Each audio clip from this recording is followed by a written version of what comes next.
cower in fear of the night. The hand of the fair omen shall brook thee no quarter. Alright. Voice acting intro done with. A voice acting demo done with, I guess.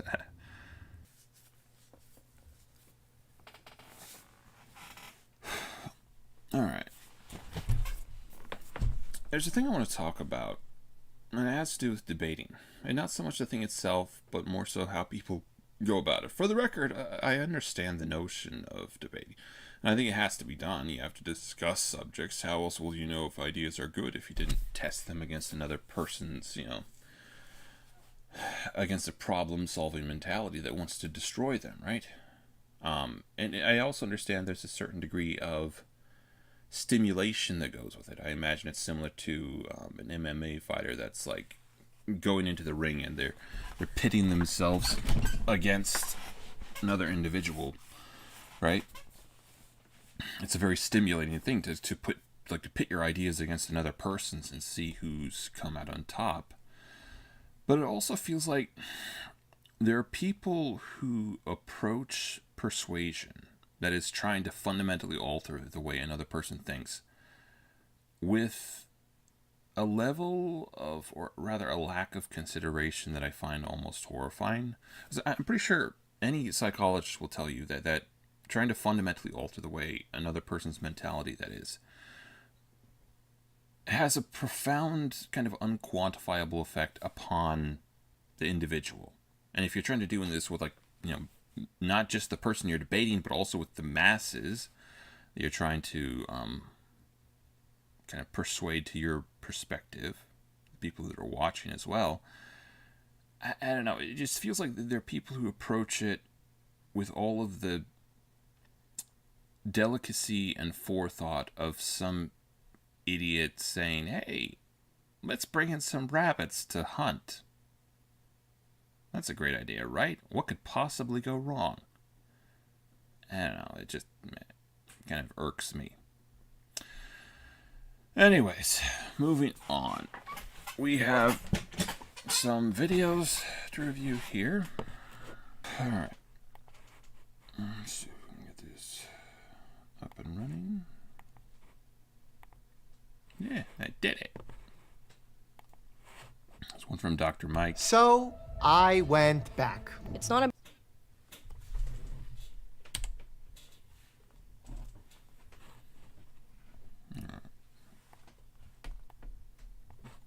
So I went back. It's not about winning, it's about getting to the truth. All right. Let's start this properly.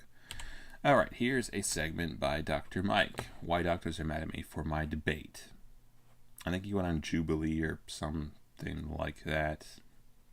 Yeah. 1 and 2, and away we go. So I went back. It's not about winning, It's kind of cool.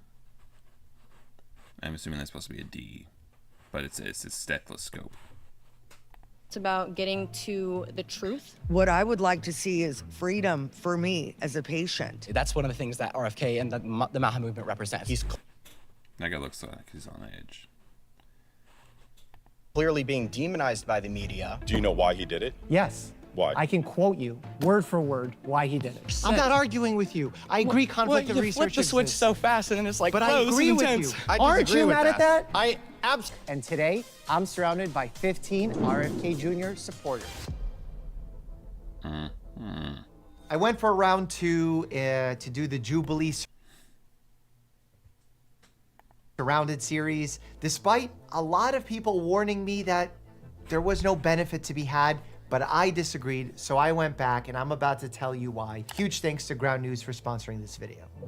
When I asked people whether or not I should go back to do Jubilee again, most people said no. They Sorry, I was just looking at his name. It's like Mikhail Varshavsky.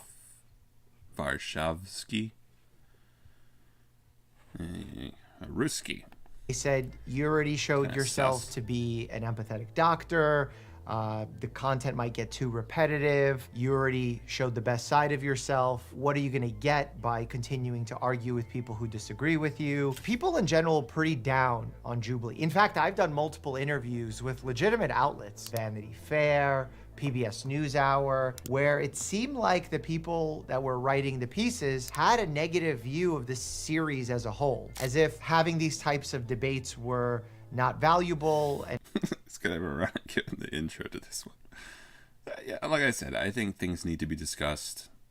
And quite often, like I've mentioned this before, but I think quite often the notion, in an ideal world, if you're presenting like a controversial, divisive topic, it feels like it's best to juxtapose opinions about it, right? If you have someone who comes down on one side of it that you really, like, you don't like what they're saying, but, freedom of speech, First Amendment crap, it's nice to maybe juxtapose that person's opinion, divisive as it may be, with another person's opinion, someone on the other side of it, to balance it out a little bit. actually problematic to society. This is where I disagree. I think that there is tremendous value in having conversations with people who disagree with you, as long as they're done respectfully, of course, because there have been episodes where people just get into this name-calling thing, and I'm not a fan of those episodes, but that's gonna happen when you have two parties that are in disagreement. There's let's play a little bit of devil's advocate here. Like, if I were a libtard, sorry. If I were taking the position of someone on the opposite side of Trump, I would probably say something to the effect that there are a lot of really well-founded fears when it comes to cults of personality, right? Particularly with regards to political figures. And Trump, whatever you think about him, he has style. There are a lot of people who like him, right? And the problem that arises from cults of personality is that they're not so much based upon principles. They're movements that are not so much based upon principles as they are personality, meaning the leader can do a lot of things, and they can get away with a lot of things because, again, it's not about principles, it's about personality. That's where the loyalty lies. This person can do anything or become anything, and they will still have the loyalty of their followers, right? Trump derangement syndrome, as misplaced and melodramatic as I think it often is, like, from their perspective, they would say that this fervor that they espouse against Trump is the necessary counterbalance to this cult of personality that Trump represents. If I were a libtard. First episode was great in that I was able to lend an empathetic ear. I was able to provide factual information to people who may have otherwise not been exposed to it. You think about individuals who have been tricked by misinformation, especially when it came to vaccines. I thought I needed to be there for them. So I think the first episode was certainly a win, but I do take some of the criticism to heart and agree with that perhaps I was a bit too passive in the first conversation, that I was perhaps too patient and therefore missed some opportunities. Is, I think, a tremendous disservice when somebody rattles off all of this and then Mike jumps straight to taking one thing they said and trying to validate them on it. I agreed with that, and I thought I could be more direct. It feels like you kind of have to start from common ground. If you're trying to persuade someone, you have to start from some sort of commonality if you want to get anywhere at the very least. So, to be fair, I think to his credit, in the moment, very hard to know what to do. Also, you have a lot of armchair quarterbacking that goes on after the fact where people are looking at it in retrospective and they can say anything or... Yeah, they weren't there, put it that way. I like Dr. Mike in general speaking, in spite of the fact that he's, Russian or whatever, Polish. Going back for round two, and I thought round two... What is it? No, Mikhail Warshawski. I'm pretty sure that would be like Polish or something. Mikhail. I have to look this up.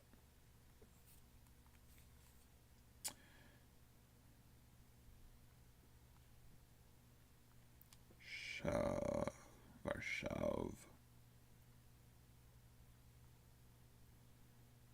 Can't trust the Russians.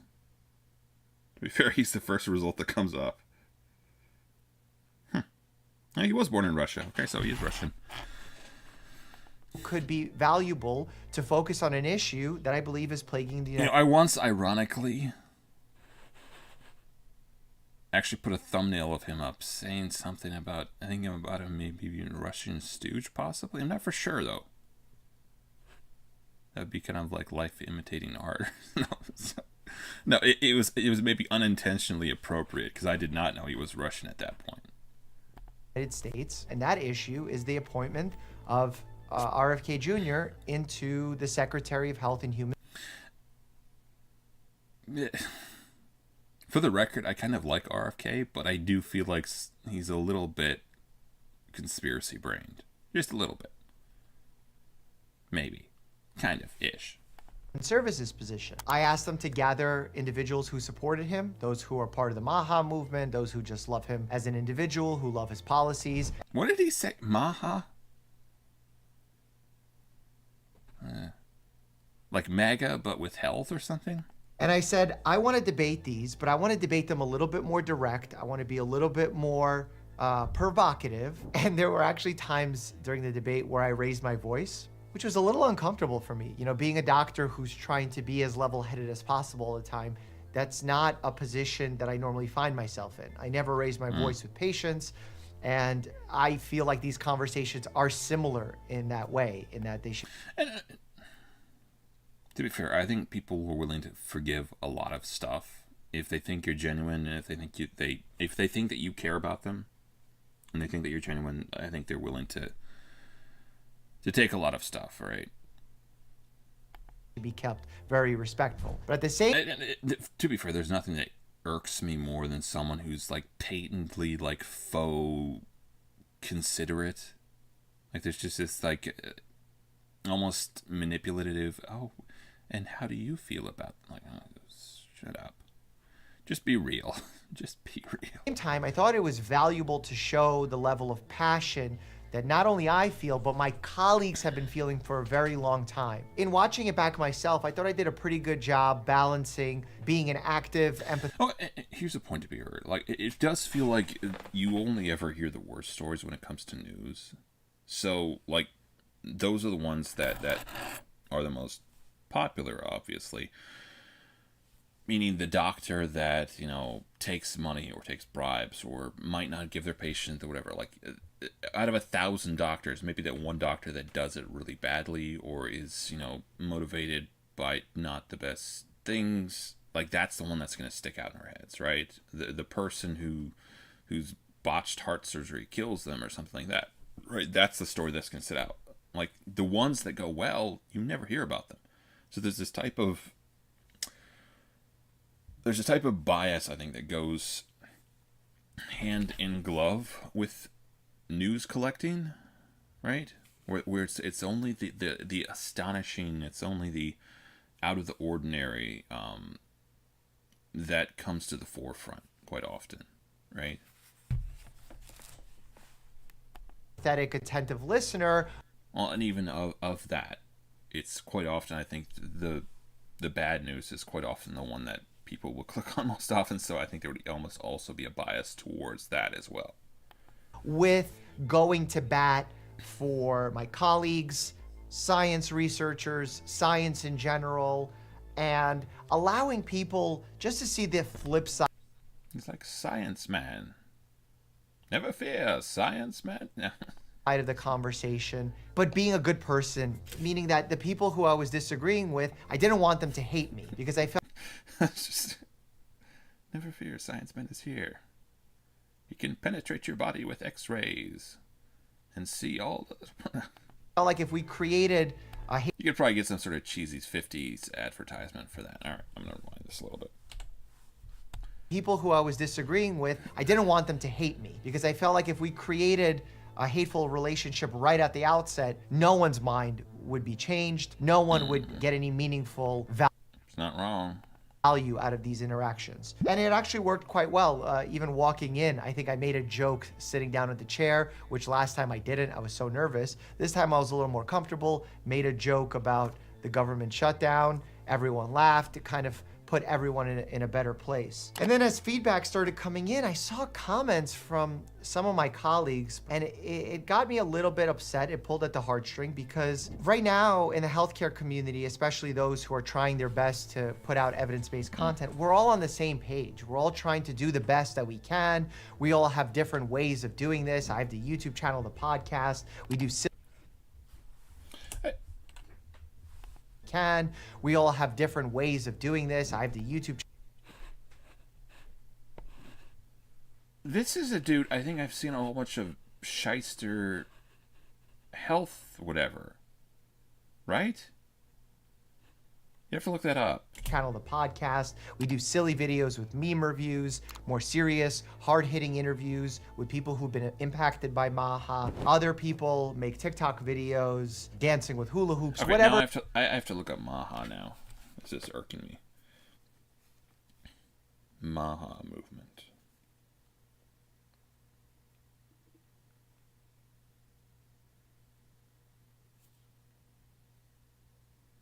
Make America healthy. Okay, gotcha. It is. Everyone has their own little strategy. And I think that's great. I think that's the power of social media. But then when our own group starts attacking each other, that's where I feel like we're setting ourselves back, especially because the criticism that was put forth. I'm gonna push back on Dr. K here a little bit as well. Does the fact that you're all kind of attacking each other also mean that there maybe is room for a little bit of there may be a little bit of wiggle room for some creative health stuff, if even in the I guess maybe this is just critiques of the technique of how he was doing it. Maybe not critiques of the method, like the medical methodology itself. But yeah, it feels like if there is no absolute consensus in the medical industry itself, then perhaps there's room for interpretation as to what is the correct thing with regards to, especially to perhaps vaccines or stuff like that. You know, if there's not some ubiquitous universal opinion on it, maybe it's more of a choose your own adventure type of thing. Sometimes. Here, I think is similar to the criticism I heard starting my social media platforms. The doctors that first heard about my wishes to put out evidence-based content on social media were saying it's not valuable, it's not professional, it's not going to help anyone, you're not changing anyone's mind. When I see... To be fair, I think there's an element of this that just goes hand in glove with the notion of trying anything different. Like, you will automatically attract people who are critiquing what you're doing and saying, oh, it's stupid or whatever. And once it becomes venerable, then those same people will espouse it themselves. I guess, I don't know. Feels like that type of thing just happens. I hate Jubilee. Comments like this about the format being bad. Acting like debates. This is about opinions rather than one-sided and right and wrong. Yeah. There is a point to be made that sometimes I think like two people sitting down and talking with one another for like an extended period of time would actually maybe be a better format for this type of thing, rather than like 5-minute debates where you really don't have the time to like track everybody's points down to their origin and investigate that. I feel like it's in a similar vein. It's judgmental in a way that I don't believe is beneficial to the cause of evidence-based medicine. These Jubilee debates oftentimes devolve into shouting. If they're devolving into shouting matches and you don't want that, I would not get Piers Morgan. I'm not saying he's necessarily a bad guy, although I think in England they have some other opinions because they would have had him a lot longer than America has. But if you've ever seen Piers Morgan Uncensored, he seems to have a knack for getting the most controversial individuals possible on there. Hang on. matches, disagreements where no one comes together. I see why people criticize that. But if you took a 5-minute watch, a 10-minute watch, a 30-minute watch, if you were gracious enough to watch the entire episode, you'd see that this episode was far from that. Humans saw other humans across from them. They heard one another out. We agreed, we disagreed, we had some commonalities. Ultimately, I think that's a win. Bringing people together to discuss issues is a huge win. And That's a good idea. I think generally when people talk, it's better than the alternative, because when people stop talking, that's when the guns come out. All right, that's probably a good place to end it if you want to take a look at this. Why Doctors Are Mad at Me for My Debate. Dr. Mike, you can check that out. Nice guy. Again, in spite of the fact that he's a Russian. Sorry. All right, moving on. We are going to watch A Stranger Things by Nerdrotic, which is apparently all the rage right now. I think a lot of people are waiting for the second coming, which may or may not happen. Well, technically, that might have already been coming past the date that they wanted, so maybe they made another one. Never know. Hope springs eternal, I suppose. I love your face. yeah. You know what? Completely unrelated. I had a weird dream where I'd met Richard Dawkins last night, and for the life of me, I cannot remember what we talked about. But that would have been interesting. Best season ever! What does it mean to be happy? Really? Yeah, it's I hope the audience. Like, I gotta be honest, the like, when everyone had to be like, and it won't, and me, and me, and me, I was like, is that gonna work? I just saw my ending and thought, oh, and then I walked away very slowly. I think. You know what's weird? This guy isn't gay. Sorry. It's terrible, like completely prejudice. But you're just looking at him like he has the most feminized features ever. And it might be something he doesn't try at all. But yeah, I think he's apparently straight. It's just, I think he's like a metrosexual or some weird crap like that, where he actually would wear dresses or something. I don't know. The fans are reading too much into it. Good voice though. Again, look at it. Like, he's a. If you were going for masculinized features, he did not win the lottery there. Read too much into it. Okay. Hair. No, he's trying that. He is definitely trying that. Maybe not. Maybe not. I am in, I think, Stranger Things 5. Haven't seen it. The series finales that have disappointed us over the years, this is something Matt and Ross and I have talked about, because those are heartbreaks. When you invest in characters and story for years of your life, and then they fail you at the end by being either tone deaf to what brought you to that moment or disloyal to the spirit that made you love that storytelling. I guess maybe one of the things I think they do really poorly in Hollywood these days is that the notion of like relationship tracking, like where a person's like, where the character's relationships remains either a constant, or you can track how and why and where it changed to what it is at this point in time. But it feels like they kind of, I don't know to what extent they actually do that. It feels like sometimes like the relationship becomes this for no reason apparently, and then it becomes this for no reason apparently, and then it becomes like, yeah, I don't know, or just unjustified changes that happen in people's relationships. I don't know. It feels like all in all they just do a bad job of it. They fired all the good ones, probably because of sexual misconduct or something. I'm not for sure what all happened. Probably all the good ones were actually on drugs or something. I don't know. That's such a bitter disappointment, and it sticks with you. I hate all of this.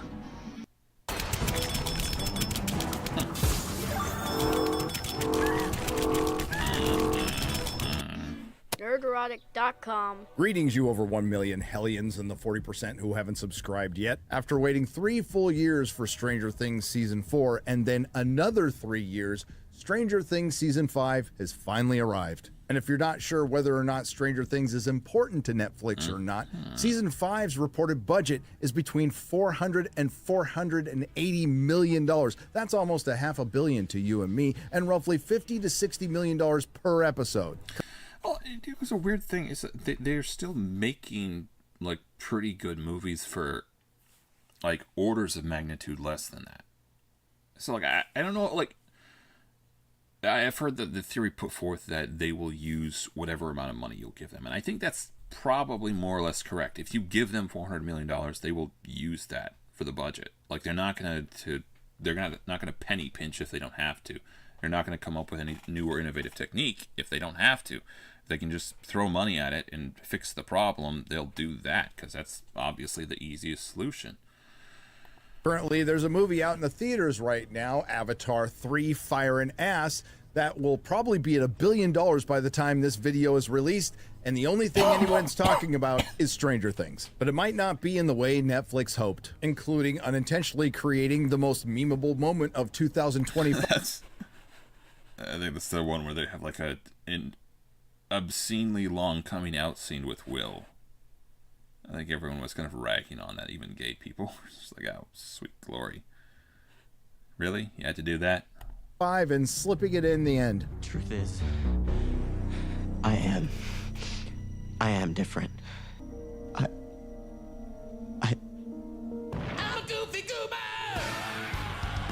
Now, many are comparing it to Game of Thrones Season 8, which may or may not be a fair comparison. Stay tuned to the end of the video. Because as HBO, George R. R. Martin, and Dumb and Dumber found out, it's not how you start, it's how you finish. Am I right, ladies? At least Game of Thrones was a quality show for multiple seasons, and the same cannot be said for Stranger Things. Because things with Stranger Things are strange. Without a doubt, it's a cultural phenomenon. The closest thing Netflix has to a water cooler show, and maybe the last of its kind. It's strange because it's one of the few and rare Netflix shows that actually gets past a second season. And despite Netflix's ADHD release... For the record, I never even watched Stranger Things.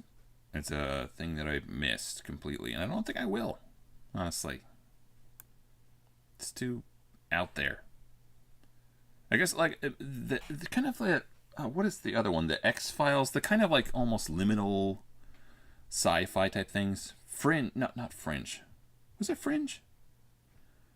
There was one with like a blonde chick back in the day that I watched some of that was kind of in that same category. It's just kind of like a weird, almost sci-fi-esque type thing. Yeah, I think it was Fringe, actually. Like, I didn't necessarily hate it, but I just don't know if I like that type of... It's like a type of sci-fi that's not really codified, where it's just like weird stuff happening or something. It feels like this is kind of in that category almost. There's no rhyme or reason to like what's happening or almost rules to the world, it feels like. And I don't know if I really like that. Strategy that, believe me, we'll get to. It is one of the very few shows that's not only been able to maintain popularity, but actually gain it, which again is strange considering no one would say that this has been a consistently good show, and no one would call it high art. A cynical point of view would be that it's just Nostalgia Bait, the TV show, an 80s greatest hits album done by a cover band. Ghostbusters. They even have Black Kid. Released at a perfect time when 80s nostalgia was hitting the cultural zeitgeist. Nostalgia Bait, the show... That's one I should actually watch sometime. I never watched the original Ghostbusters or anything like that. Or not, what they did well. As somebody who grew up in the 80s, they really nailed the look and the feel. But what it did best was its character work. Everyone rooted for Hopper, Joyce, Eleven, Michael, Lucas, Dustin, Jonathan, Nancy, and yes, Will. And the show was at its best. You know, also... Weird thing, I thought this somehow originated with a movie, like a literal movie. But I guess not. I think this was actually, like, it was just originally a series that, you know, came along. When they had an antagonist to focus on, like Brenner or Vecna, in a setting that gave Gen X everything they love, including but not limited to the music, the malls, the roller rinks, the skateboards, the BMX bikes, the comic books, the video games, the parents that smoked. It borrowed heavily from Spielberg movies and Stephen King books, conspiracy theories like MKUltra. My parents that smoked. Ultra and Stranger Things significantly fueled the Dungeons and Dragons resurgence. Season And the parents that smoked. 1 was magnificent. Season 2 Right. regressed but had a good ending. Season 3 was corny and ridiculous. And even though they got That's kind of cool. And did I mention the parents that repetitive smoked? with things like Joyce going from crazy lady putting lights around the house to crazy lady putting art around the house, and regressing Hopper from an earnest character on a redemption arc to a complete buffoon, mainly Michael, Steve, Dustin, Lucas, and Season 2 Nancy held it together. But Season 4 was a return to form, and that had everything to do with the 2 missing elements from Stranger Things thus far. Proper 80s metalhead representation with Eddie, and an antagonist that would finally put a face on the evil of the Upside Down, Vecna. Admittedly retconned in later on because everything they were doing with the Mind Flayer wasn't going anywhere. And it worked. And it also didn't hurt that somehow Brenner returned and somehow Hopper returned. The adults were separate. It just, like, I feel like one thing that they quite often do, especially in an effort to make female representation seem awesomer, is that they kind of, they make all the male characters kind of somewhat either goofy or immature or just incompetent in general.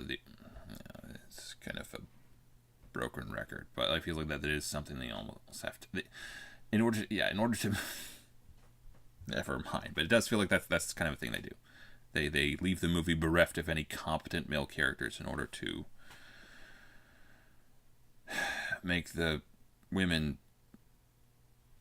powerful. Separated from the children going on their little Russian adventure, and the kids were separated. There was Team 11, where she was trying to get back her powers, Team Byers with Michael and Argyle, who were trying to get back home to Hawkins and find Elle, and Team Eddie, where Dustin and company were trying to protect him from a town that thought he was committing all the grisly murders. And Season 4 accomplished a lot. Eddie Isn't that the guy from Fantastic Four plays Johnny, I thought? became a fan favorite. They made Max likable, and it put Kate Bush back in the charts. Unfortunately, 2 of the characters that were doing a lot of the heavy lifting for Season 4 died, Brenner and Eddie. Ultimately, at the end, though, our team did get back together. And it's at this point you would think the writers of Stranger Things would do a time jump, considering it took 3 years to get the season out. And it's not just a show, it's a Netflix show starring children. But after our ever-growing team of heroes gets back together, they view a Hawkins that has... Here's a question. Were bowl cuts ever, like, normal or not weird? I can't say I've ever gotten one, but I just don't know if I ever really liked the look. It feels like, it looks like those monks they had back in the day where they'd shave a patch on their pate and then they'd have the rest of it a bowl cut. It's just kind of strange. Has been completely split open, and as they stare off into the distance, it or Amish looks like all hell is going to break loose and the final battle is upon us, which would make a time that looks kind of baller. Jump impossible. And how did they start Season 5? With a time jump. No, not one that was long enough to sufficiently explain all the characters aging, but it was one to sufficiently explain all that quarantine weight Hopper put on. And that's really the only thing that's sufficiently explained in Part 1. Because after 3 years and $480 million, allowing the Duffer Brothers more time to do things like bring our characters to a somewhat satisfying conclusion while thoroughly explaining the Upside Down and finishing Vecna's origin, culminating in a thrilling conclusion. Instead, we got hour-long episodes that's pretty standard for streaming. This is actually something like the whole notion of explaining exactly how things happen. Okay, it can work sometimes if you actually have a good explanation, a satisfying one. But it feels like quite often, if there is some plausible explanation for it, then you don't really need to explain it. You can leave that part out and just let people fill that part in with their heads. I've mentioned this before. Like with regards to books, at least, the reader is doing a lot of the work. And again, it feels like if there is a plausible explanation for it, in fact, if there's multiple of them, you can let the reader do their own thing with it. You can let them explain it how they want to in their own heads. So leave it to their own headcanon to fix all the little plot holes or something. But it feels like sometimes you try to get into the nitty gritty of it, and it just gets worse and worse. that managed to be way too long and slow and feel rushed all at the same time. Season 5 starts out with a flashback, one of many this season, going back to the night Will was abducted, and we find out that the Demogorgon was instructed specifically to find Will by Vecna. That's obviously how they had it planned all along. An explicit horror scene that led to some political pundits who don't normally cover pop culture to misread this scene as SA over just plain old assault and express outrage. And it's not like Netflix hasn't earned this reputation, but this one was premature because they were portraying an older male monster who was pure evil, victimizing younglings, a rare, unintentionally accurate portrayal from Netflix. But like I said, it's premature because later on they'll have something to legitimately complain about. But after that, we're back into present day in the timeline, 1987, and that's right, at the end of season 4, after looking off in the distance at the apocalypse, everybody just must have went back home. But now that I think about it, remember Agent Stinson who dropped off Joyce and Hopper at the end of season 4? I guess she didn't notice the apocalypse and just kind of f***ed off. Anyway, it's 18 months later in Hawkins, Indiana, and the entire town is under quarantine, and nobody gets in or out without the military's leave. This would be international news. How does the rest of the world feel about it? No idea. This is something that could probably be explained with a couple of expository news clips. It's not like the Duffer Brothers haven't done this in previous seasons, and I am bewildered why... I guess I don't know. Maybe they didn't know how to resolve it, but it feels like you should never waste a good crisis like that. Like, those are the parts that you would almost want to focus on, the points of the most contention or the most upheaval. Like, no one writes a story about someone spending a week at their home uninterrupted with, like, you write stories about when it all goes kind of tits up, right? That's kind of the whole point of stories. You don't write stories about mundane things. They didn't do it here, considering how expository this show is. But we do get some assorted details from, you guessed it, an exposition scene from Rockin' Robin, who's now a DJ and one of the main characters of the show. She tells us that Hawkins is essentially a military state, and the reason for a quarantine after what was a natural disaster is due to all the upside-down dandruff everyone was breathing in. There's mandatory medical checks, there's no-go zones, and all those cracks in the earth that formed around Hawkins where the hordes of the upside-down were most assuredly about to come out of at the end of season 4, well, they just covered them up with metal plates. And never mind the fact that this is Rockin' Robin's 500th episode and she's giving the town... That's weird. Why don't you just... Again... people of Hawkins a bunch...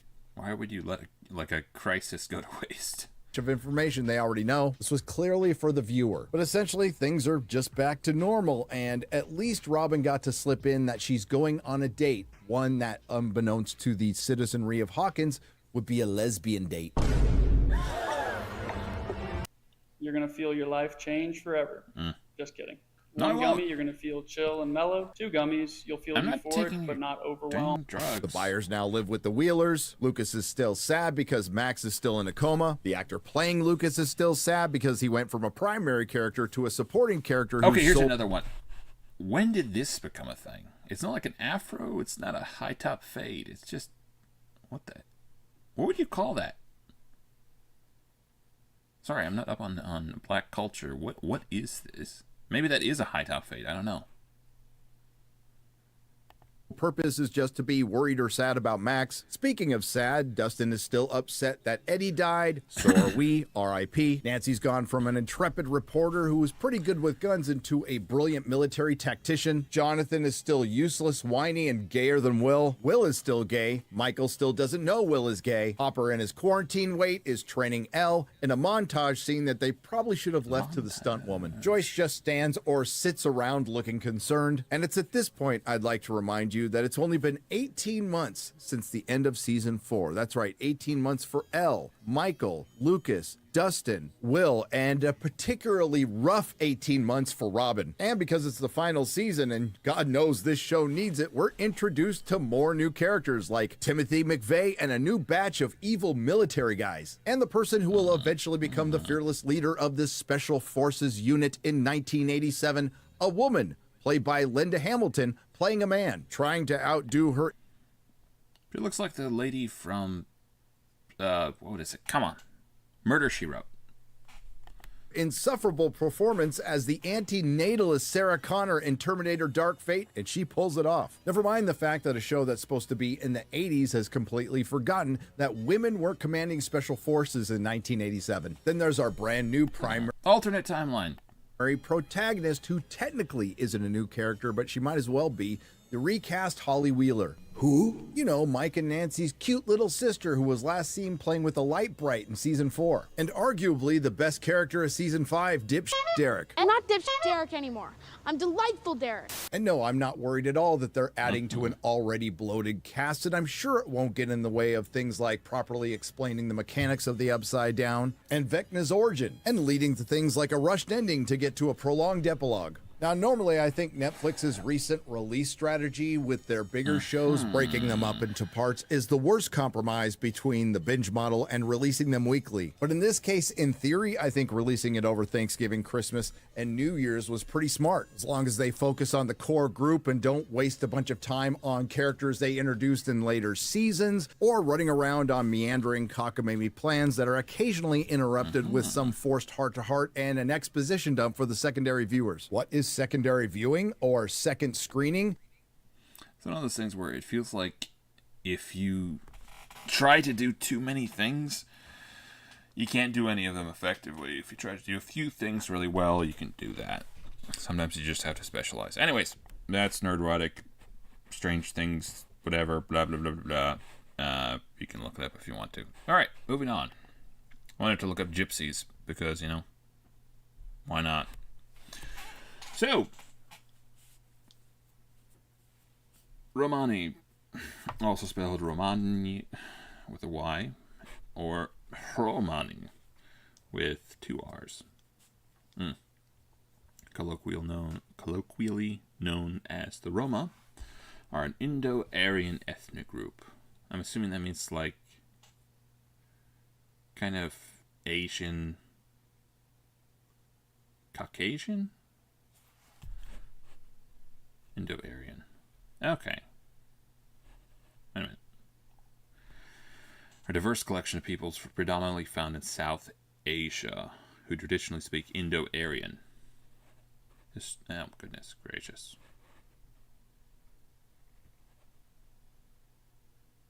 So literally from India.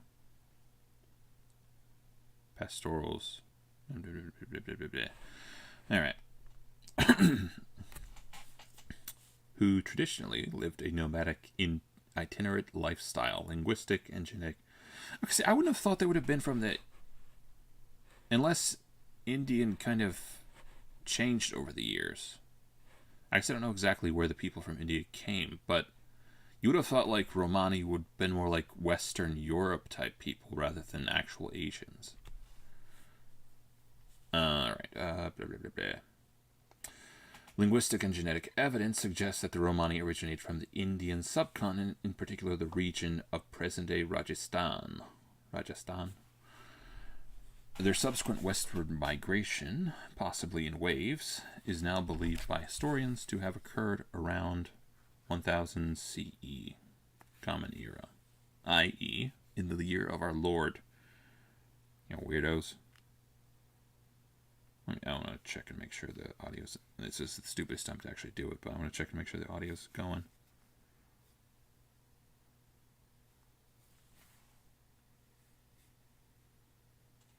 Oh,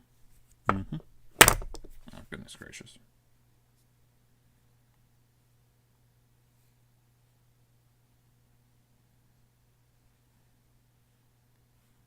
All right. Yeah, we're good. Thank heavens. It would have been weird if it's like, oh yeah, incidentally, your audio's not working. I did do that at the beginning. Anyways, their subsequent westward migration, possibly in waves, is now believed by historians to have occurred around CE, 1000 CE, the original name from the Sanskrit word Doma, which is a member of a Dalit caste of traveling musicians and dancers. The Romani population moved west into Persian Ghaznavid Empire. Mamaluk was a Persianate Muslim dynasty of Turkic Mamluk origin. So it originated from Turkey. I would have gotten the idea that actually Persia was kind of conquered by Islam. It wasn't necessarily like an OG type of thing. It ruled the Empire of Ghazni from 1977 to 1186. At its greatest extent, which its greatest extent extended from the Oxus to Indus Valley. The dynasty was founded by Sabkutun upon its succession. Blah, blah, blah, blah. All right, and later into the Byzantine Empire. The Roma arrived in Europe around the 13th to 14th century. Although they are dispersed, their most concentrated populations are located in Europe, especially Central, Eastern, and Southern Europe. Notably southern France, as well as Western Asia, mainly Turkey and Iran. In the English language, Romani are widely known by the xenonym gypsies, which is considered a pejorative by some Romani due to its connotation of illegality and irregularity, as well as its historical use as a racial slur. In the United Kingdom, the term gypsy is preferred by some of the English and Welsh Romanis and is used to refer to them in official documentation. The attendees of the First Romani Congress in 1971 unanimously voted to reject the use of all xenonyms for the Romani, including gypsy. I think I'm going to keep calling them gypsies. Since the 19th century, some Romani have also migrated to the Americas. There are an estimated 1 million Roma in the United States and 800,000 in Brazil, most of whose ancestors emigrated in the 19th century from Eastern Europe. Right? I'm assuming that's mostly because of World War II. I think Hitler wasn't overly fond of the gypsies. Brazil also includes the notable Romani community, descended from deportees from the Portuguese Empire during the Portuguese Inquisition. In migration since the late 19th century, Romani have also moved to other countries in South America and Canada. Okay, here's a question. What are the Pikeys? I think that was a thing in England, right? Would they be kind of in that category, or are they their own thing? Have also moved to other countries in South America and Canada, though often confused with Irish travelers and Yenish people in Western Europe. The Romanis are culturally different. Romani language is an Indo-Aryan language with strong Balkan and Greek influences. It is divided into several dialects, which together are estimated to have more than 2 million speakers. Because the language has traditionally been oral, many Romani are native speakers of the dominant language in their country of residence, or else mixed languages combining the dominant language with the dialect of Romani and varieties of some others, called Para-Romani.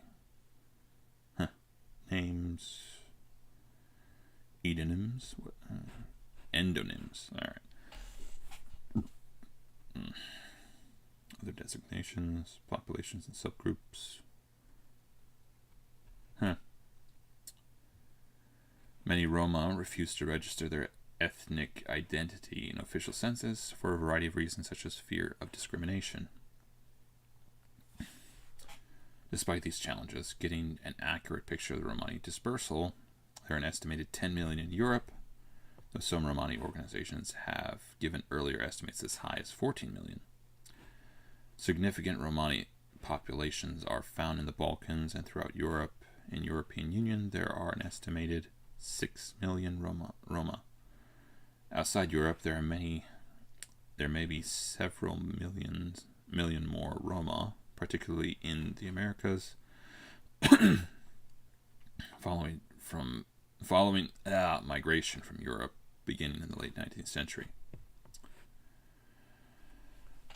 Roma people may belong to a distinct subgroup based in part on territorial, cultural, and dialectical differences and self-designation. Romani subgroups may have been more than one ethnonym. they use more than one ethnonym. So I'm assuming this is about race. This is about people from inside giving themselves a name. And be commonly known by an exonym or erroneously by the endonym of another subgroup. This is too complicated. Is there anything more here? Diaspora. In the 19th century, for the record, I think diaspora means dispersion or something. The Roma began migrating from Europe to the Americas. However, the Romani slaves were first shipped to the Americas with Columbus in 1498. Spain sent Romani slaves to their Louisiana colony between 1762 and 1800. The Afro-Romani community exists in St. Martin Parish due to the intermarriage between freed African Americans and Romani slaves. Interesting. In Brazil, Romani are mainly called Ciganos by the non-Romani population. Most of them belong to Calés subgroup. Juscelino Kubitschek, Brazil's president from 1956 to 1961, was 50% Romani by his mother's bloodline. Washington Luiz, the last president of the First Brazilian Republic, 1926 to 1930, also had Romani ancestry.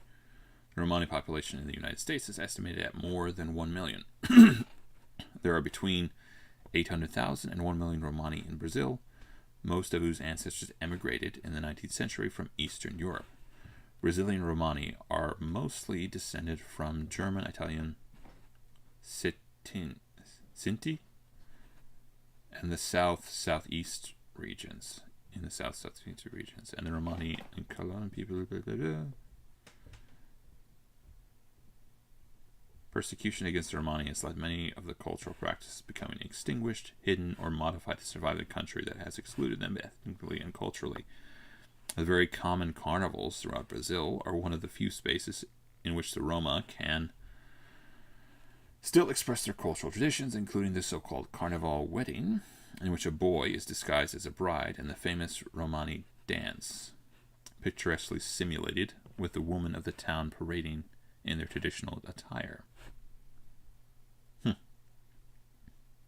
Linguistic evidence. Alright. Well, that was fun. Now, to a little bit of Evil Genius.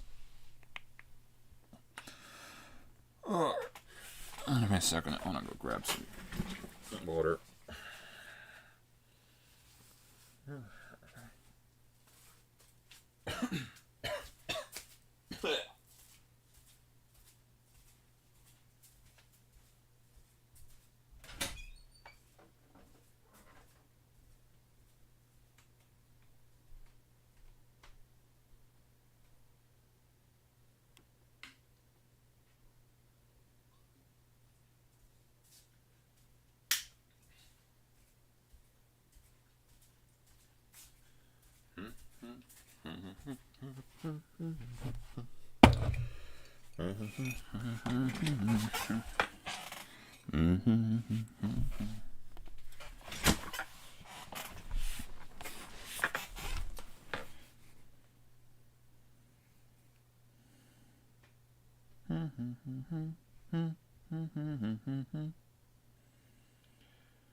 That's the right pitch.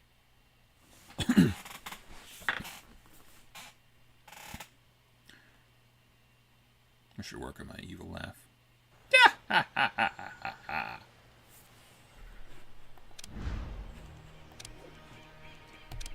All right. Wait. Dagnabbit. I forgot about this. No, I'd actually tried to start another one on the Many first objectives island. require you to send different types of minions to run special schemes. No. And I had to start another one on the second island. Yeah, to be fair, I think I like the first Genius better. Alright, no, back. I think I can do this without stepping on the toes, but unfortunately that's what canceled the original one that I had done. Alright, I'll go with this guy. Maximilian. Who's basically just, you know, grew from Despicable Me.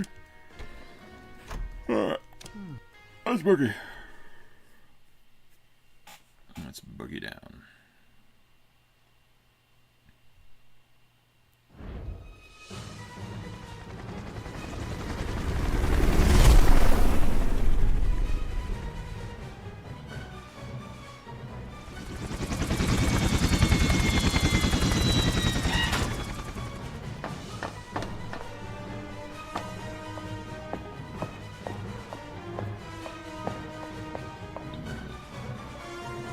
Yeah. The schnoz. New recruits are here. Use the camera controls to move the camera around your lair. Now use the rotate controls to rotate the camera. What is this out here? Oh, so there's another area, pretty much. Alright. You can use the zoom controls to zoom in and out. Use the tilt controls to tilt your camera. Hold on. Who do you think you are? Your lair will be much more impressive once it has more rooms. Open the build menu. Paint tiles over the highlighted area. This will be where we'll build your vault. Gold pallets will increase the amount of gold you can keep in your lair. I think kind of the only way you can keep gold in your lair? Well, unless you're using something more advanced. I just need to remember also that your Genius can in fact die. It's best not to leave your gold sitting in the open. Add a door to your vault. Wait for your minions to install the door before moving on. Ordered furniture must first be collected from the depot under the helipad. Oh, so this is how the people get to your... Actually, I might rotate this a little bit.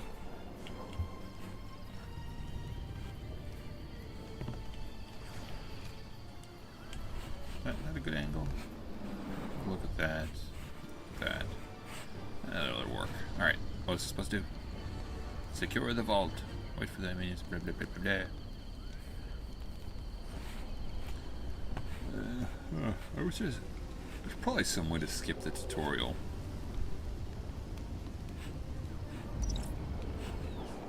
It's kind of cool though. New main objective available. Very tropical. Now your gold is safe, let's add another room to the lair. Minions need to rest after a day of evil deeds. Let's build a barracks.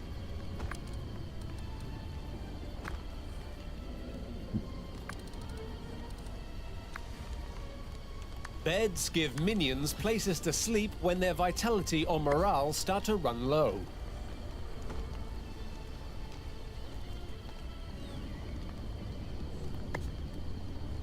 Items can be rotated freely with the rotate controls. Items that need to be placed next to a wall will automatically rotate. Place some beds on the other side of the barracks. Once you are done, select Confirm to give the order to your minions. Open the Systems menu. Objectives will help pave the way to world domination. Optional objectives will give you small, frequent challenges. Collect this one now for a reward. Food is an essential part of any minion's diet. Without it, they'll become more unhealthy and less intelligent. Much less intelligent. Build a mess hall. You can rotate any item in your lair. You can also move them after they've been constructed.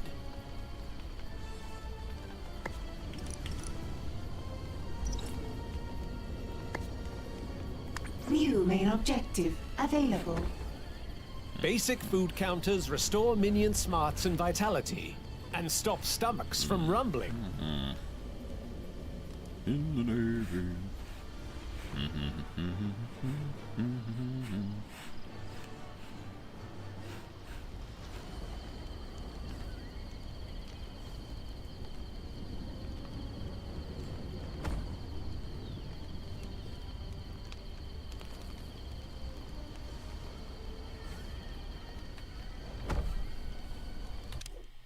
Weird question. Were the village people actually gay? Because they come off as very campy, but I've never been actually sure if they were gay or not. I can't decide whether I liked it. No, I'm kidding. I think I would enjoy their music anyways, but it does feel like one of those things where like they come off as this like kind of campy, this very sus type of group, but I don't know. I literally just don't know.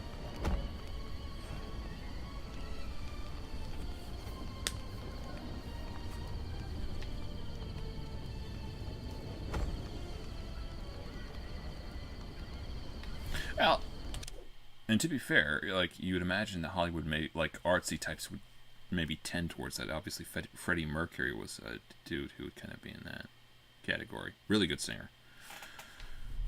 I one of his singles, he had like a really great range, actually.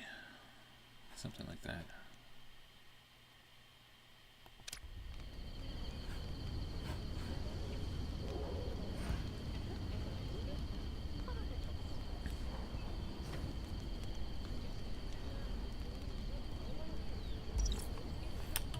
But I do imagine that. Never mind.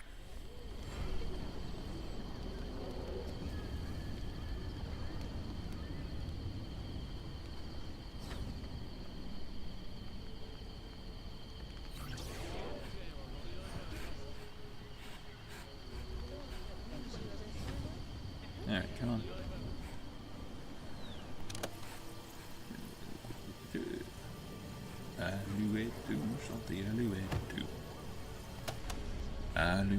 New optional objective available. It seems we're low on power. Let's fix that before continuing. Build space for a power station. You can place this where you like, but be careful, as it will be a tempting target for enemy agents. Let's stick it back here somewhere. Nope. Let's go one.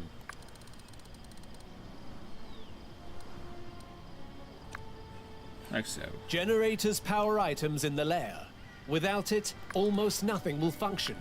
Be careful, as enemy agents will attempt to sabotage your generators if they find them.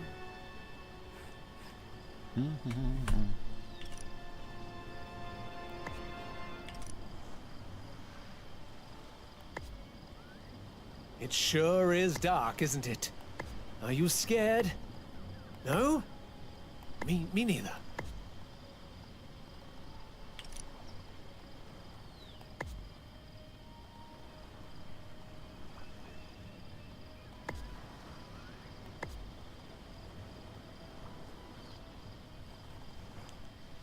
Alright, now, we need a corridor that actually links it up.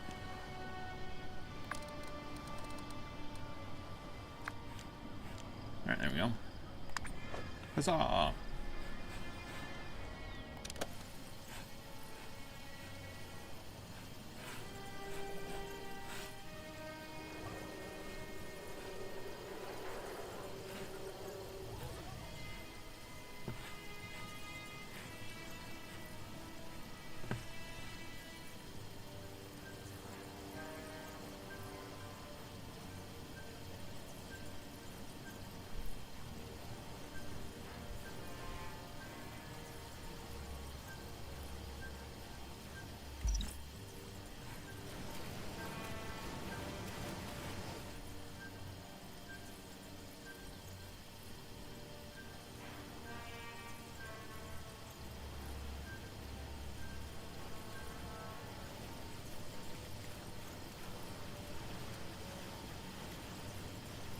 Here's the question. When did they add the whole heat thing to this? Because I feel like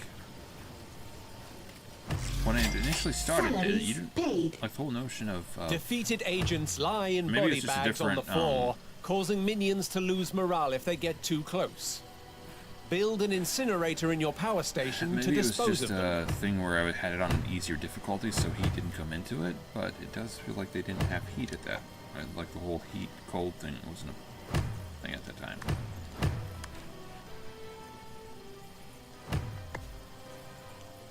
New optional objective available. Most of your minions don't come with a thermostat pre-installed. Therefore, it is up to you to help regulate their body temperature. Request some of these temperature-regulating items for your power station.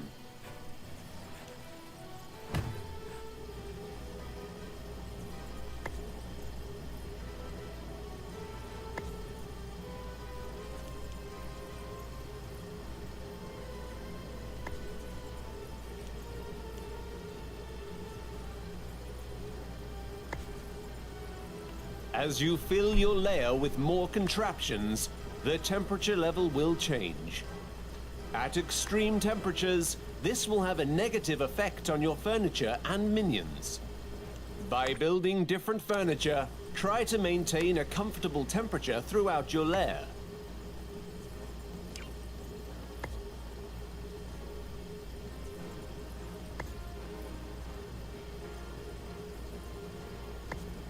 There you go.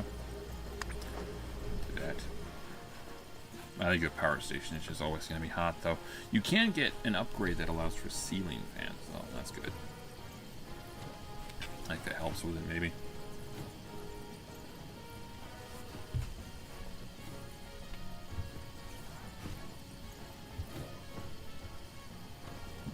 Main objective complete.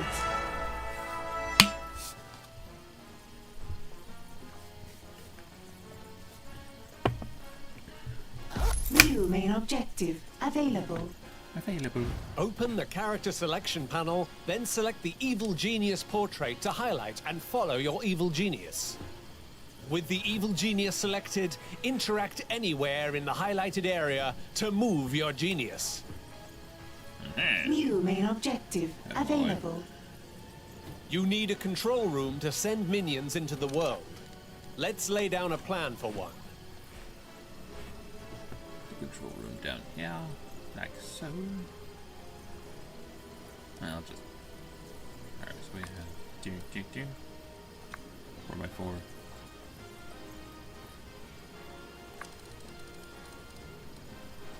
There we go. Radio repeaters provide broadcast strength, allowing us to maintain criminal networks across the globe.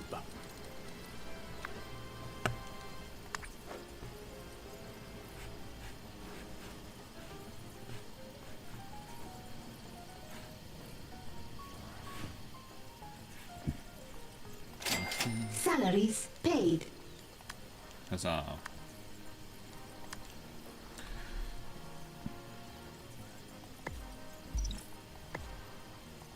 The more broadcast strength you generate with your radio repeaters, the more of the world you can infiltrate. For now, let's just infiltrate a little bit. What the?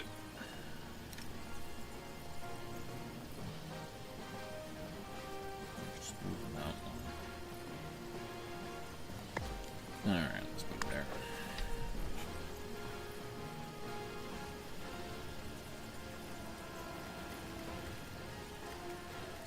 We'll be able to expand it a little bit when we get the mining improvements anyway, so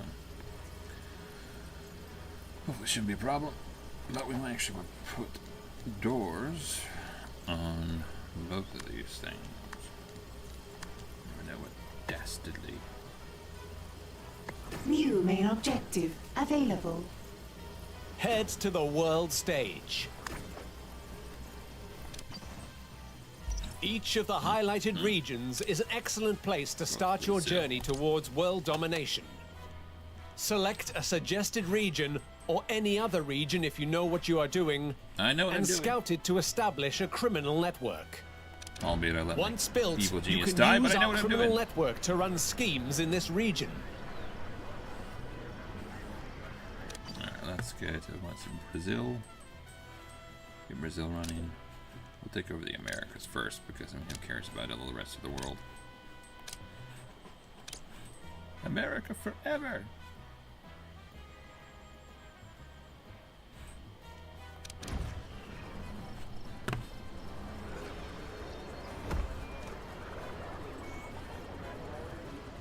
I think there's still one more to be built.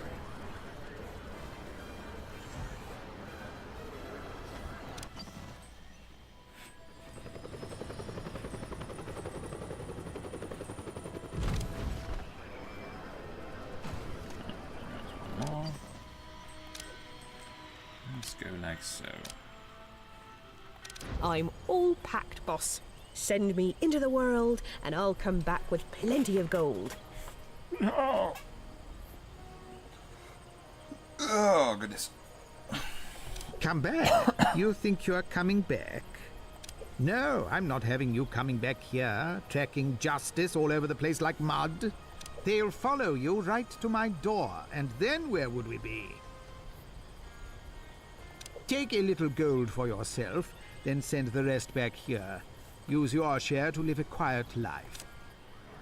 Minions will travel to the world and run any scheme you select. You will receive small amounts of gold as they progress.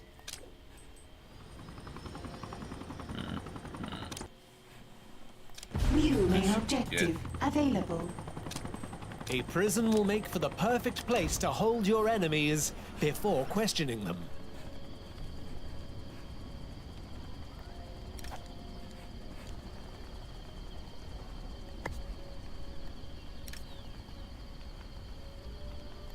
A new criminal network has been established.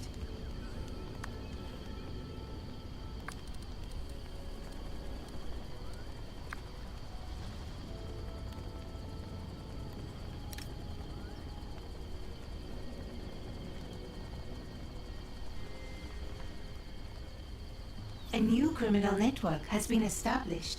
Yes, delightful. Let's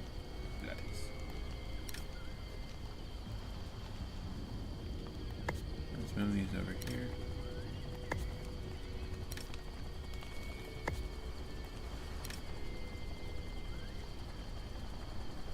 Alright. A new criminal network has been established.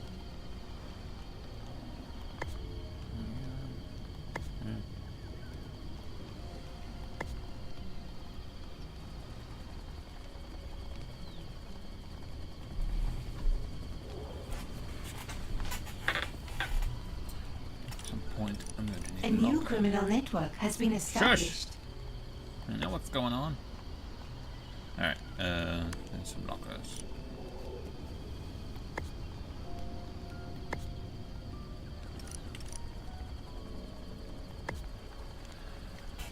Alright.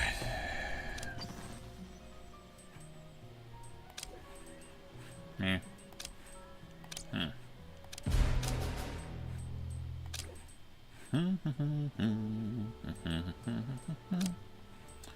In the Navy.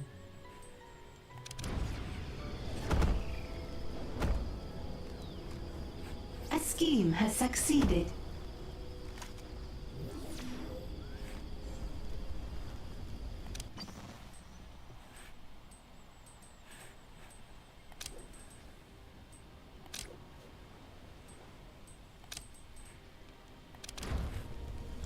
More workers in here. This is deplorable. Right. Prison tiles. Yeah. Because who doesn't Optional objective complete. These holding cells hold one prisoner each. If you don't have any free cells, your minions can't capture people.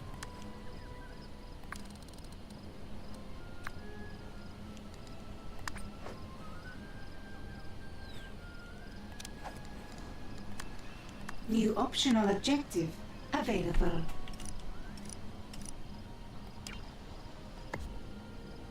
Once this interrogation chair is built, We can use it to make prisoners tell us their secrets.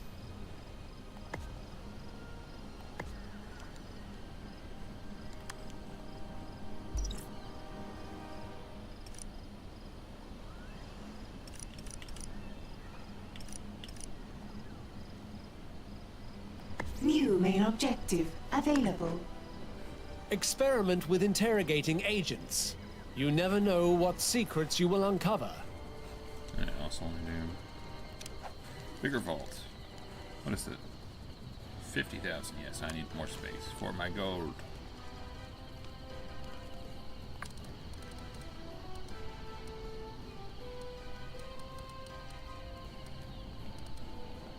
There we go.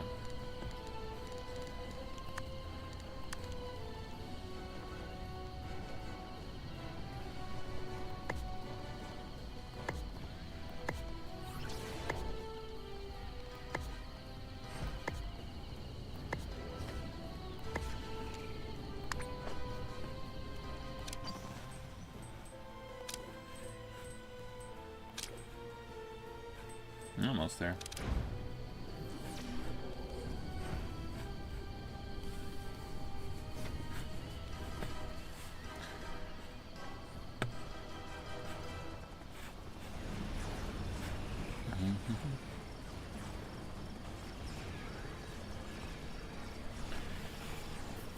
Until I get more workers, it's kind of hard to get the schemes running. Salaries paid. Which is at this point zero money for salaries. I wonder when they actually start charging, because I think I noticed at one point, I think it's when you start getting the next types of minions, maybe?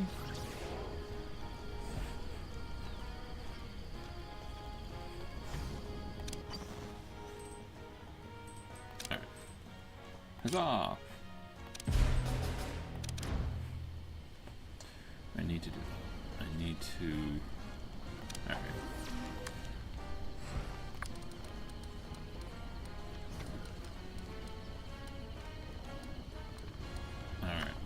Figure this out. Cafeteria. Like so.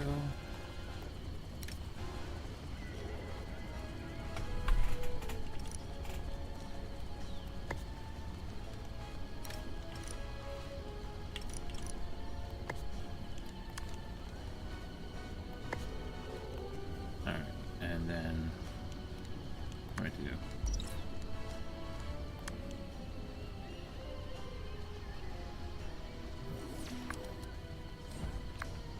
There.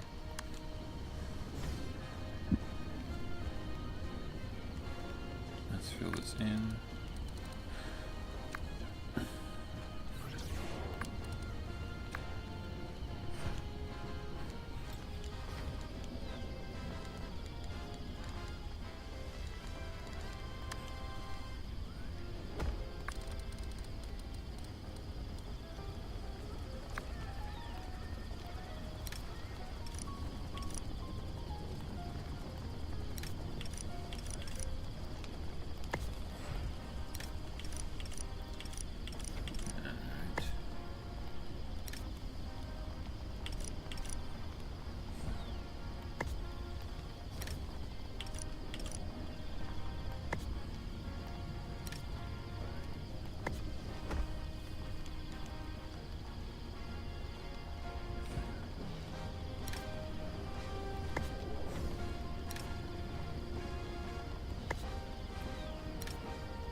Alright, I'm gonna do a couple more beds.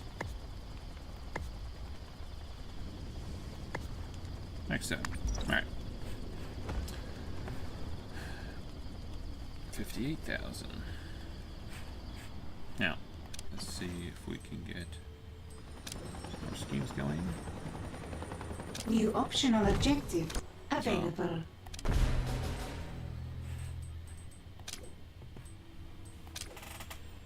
Nope. No more workers. How dare you?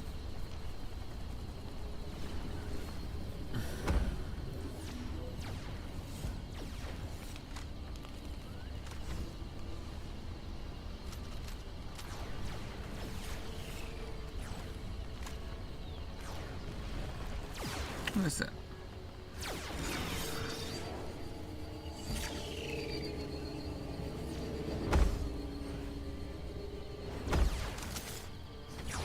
And when did that happen? I don't remember that. Is that just the like the condensed version of them or something?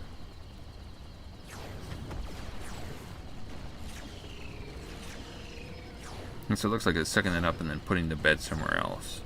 So they just shrink it down into this little canister or something and then move it somewhere. What to do? I'm gonna send it down here.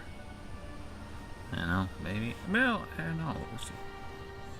Evil We'll put him well minds past the think entrance. alike. We'll put him past the entrance because again, like last time I lost because the guy died. Well, I sent him into battle because I didn't think he could die. The other hero couldn't die, could he? The other henchman, the samurai guy. Not a samurai. The old Asian fellow. Walking stick. Kung Fu.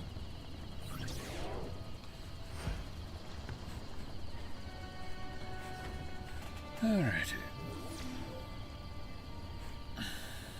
Yes, I think work is going to slow down until we get more minions going on.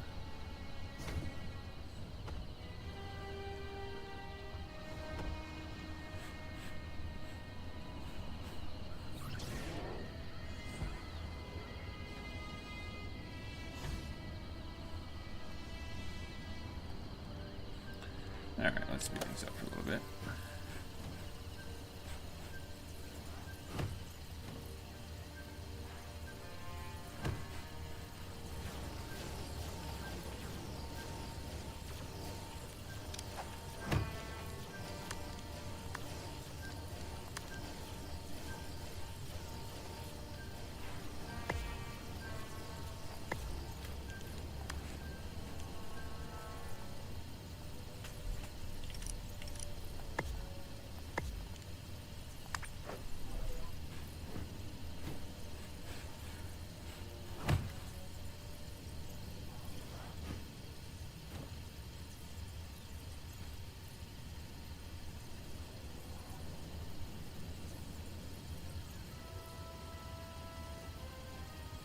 New optional objective available.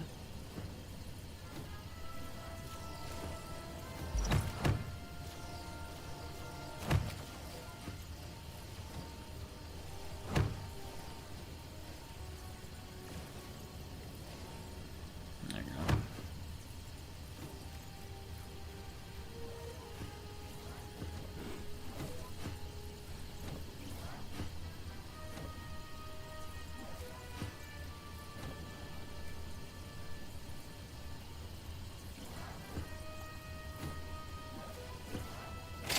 Salaries paid. Still don't cost anything. Fancy that. Alright, how much space we have? Oh, so we have quite a bit left. I think there are a fair amount of them out on call though.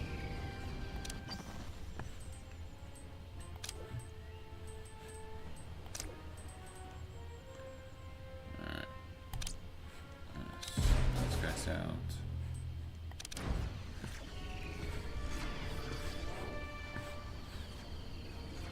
Optional objective complete. Alright. Oh. Did not do that yet. Oh, I don't have enough money. Okay, well, that makes sense. Maybe I should stop buying stuff already. Is there a way to prioritize that?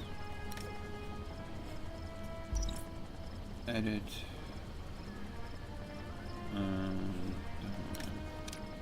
Just have to wait 15,000.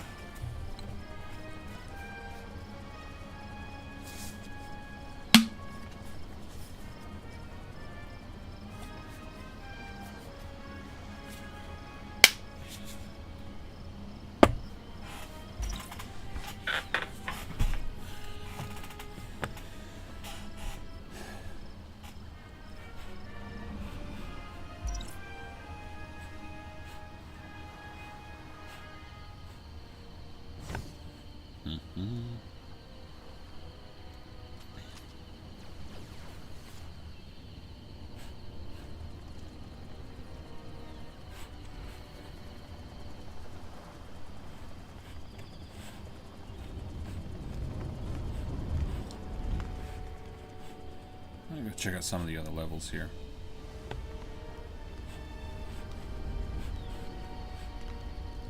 Run 4. Oh, we can't do that yet.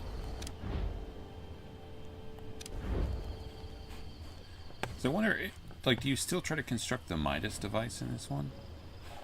Is it always the same? Or is it a different type of world taking over scheme? Because the first part seems all the same, but it's not.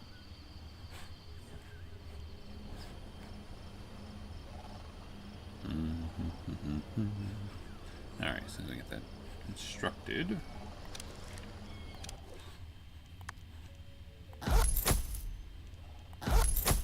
Oh, that could have helped.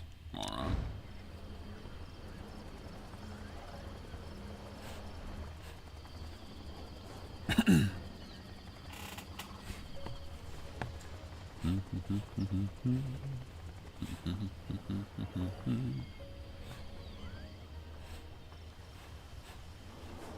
New optional objective available.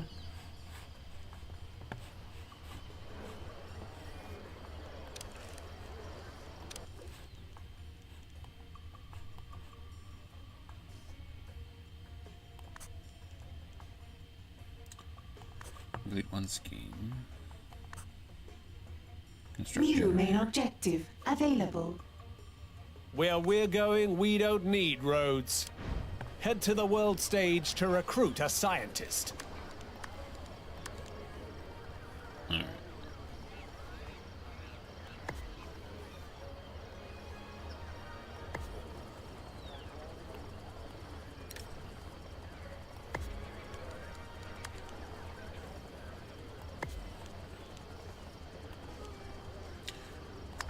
Okay, and that's class. Your broadcast strength has run out. Shush. Oh, I was moving one arm. Select a scientist scheme.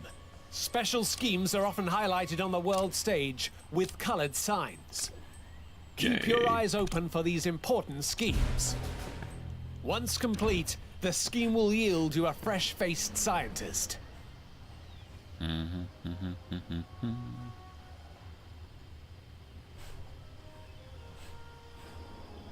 Did I actually interrogate anyone? I thought I was supposed to do that. Maybe I'm supposed to interrogate the scientist. I don't know. Alright, so there'll still be room for a laboratory back here. At some point I need to build a layer. Can maybe do that in here-ish. And at some point I will get the mining upgrade that will make things a little bit easier, I think.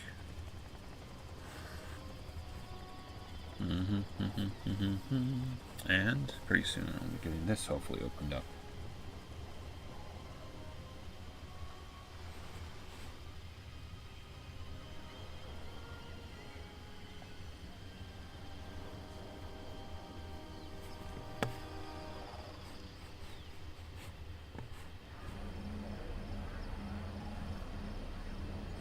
I'm ready to uncover the mysteries of the universe for you, boss. What do you want me to research? Interesting word, research. Implies you are searching for something a second time. You better not be charging me for the... Your new scientist appears to believe that we can use a training room to teach our slack-jawed minions how to do specialist jobs. Get one built, and you can find out for sure. Let's go back here. Alright. Again, once we get stuff finished up. Each specialist minion type requires a trainer of its own. Request a scientist trainer.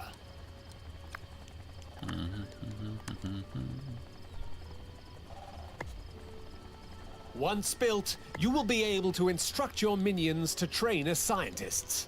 Having more scientists will speed up future research. Okay, can I get a laboratory yet? Or not?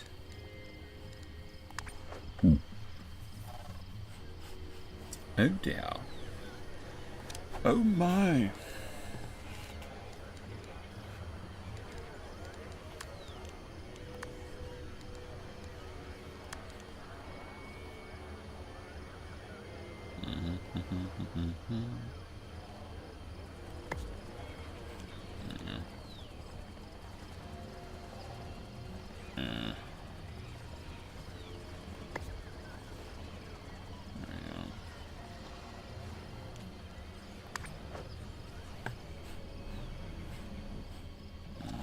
I need to get that thing built out into here if I can. I can build the layer back into here. And it does feel like the mining thing is one of the most important things you can get done. Although in the other one, in the first one, it makes a lot more difference because there's a lot more area covered by this, you know, in between the tan and the actual gray or dark gray. Here it's just kind of an outline type thing.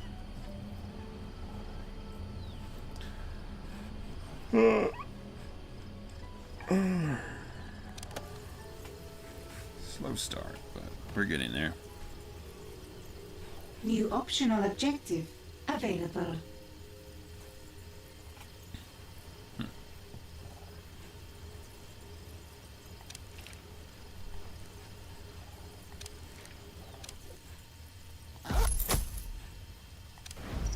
Alright, let's go scout a few more stuff.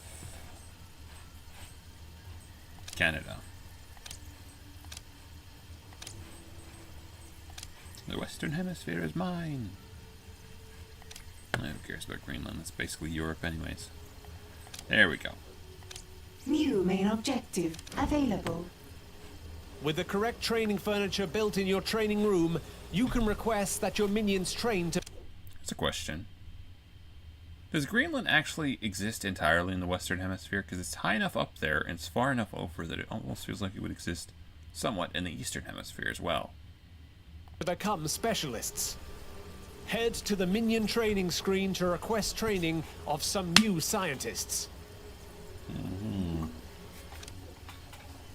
You should request 2 scientists to be trained. Thankfully, we already have a scientist, so training another should be a breeze. If for some reason one of your scientists disappears, another minion will instantly train until they have this many in your lair again. Useful. Alright, Your workers will start to train automatically. Alright, so it does now. They'll learn faster if another minion is Salaries able are to teach them. being a thing. Your minions will need somewhere to perform their research. Plan a Yes. laboratory. Yes, they shall.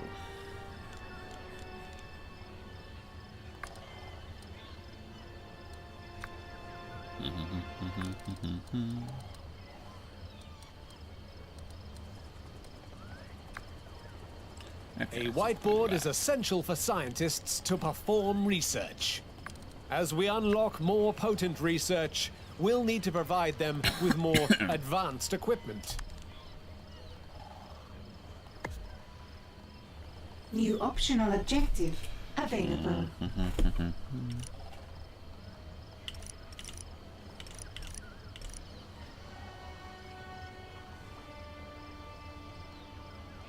Alright, there we go.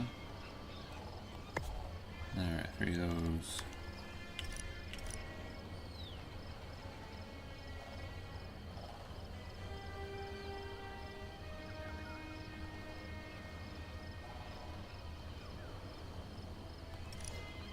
Oh, blimey. There we go. Not enough gold to complete this construction. Shush! I'll get enough.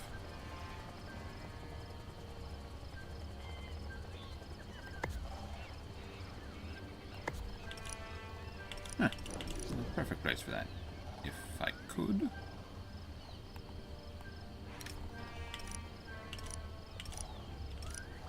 There we go. Stick that back. There we go. 3 of each, and then I'll expand it as needed. Alright.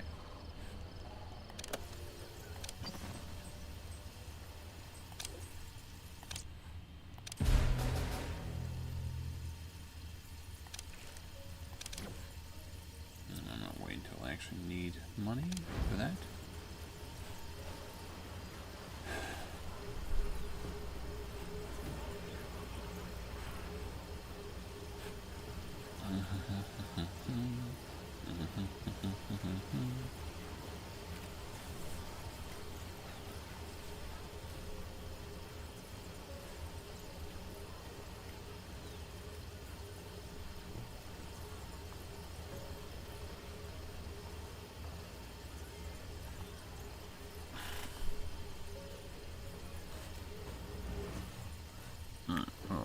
Construct whiteboard. Why is it a whiteboard instead of a blackboard?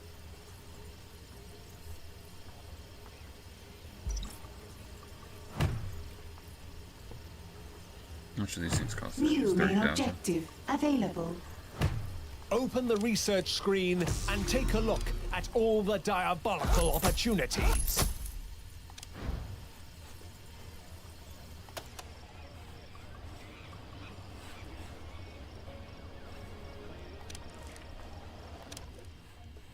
Choose any research project and set your scientists researching it. There we go. We suggest increasing your minion capacity, but ultimately the choice is yours, O wise one. There we go. You are blessed with powerful abilities which can be used to further influence those around you. Select your genius. New main objective available. Yes. This ability increases the importance and speeds of jobs within your area of influence. Move to a busy area of your lair, such as your control room, and trigger the ability. Very well. Very well. What I think I want to do actually here is change where my prison is. Faster, faster, faster! Faster, faster. Notice how your minions prison. come running to help? This can be very useful when you want to give the productivity in your lair a bit of a boost.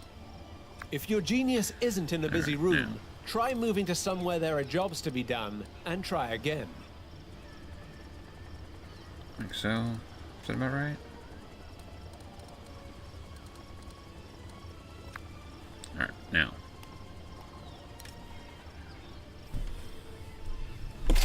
Salaries paid. Usually everything you do is manly. Down, down, down, down, down, down, down, down.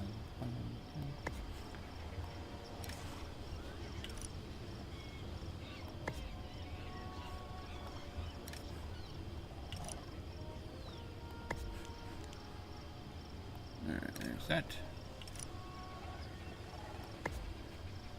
And then I might have to expand this at some point. I could just do that now. I don't think this is about as far as it's going to go anyway, so. Alright. And make a little bit wider. So, alright.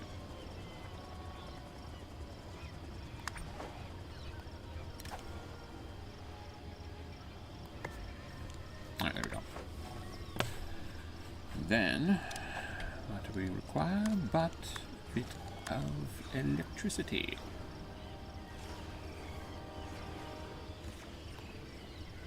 Which needs to be filled in first, and then turn it into blah blah blah first.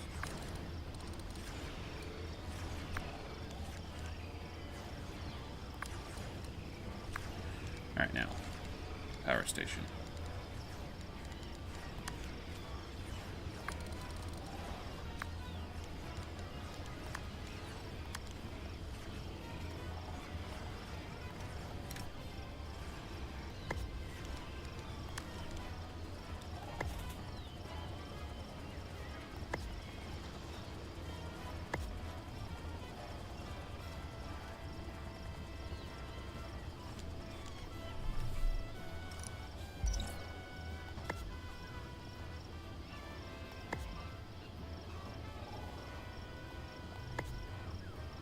New side story available. Side stories are objectives that will unlock powerful additions to your empire.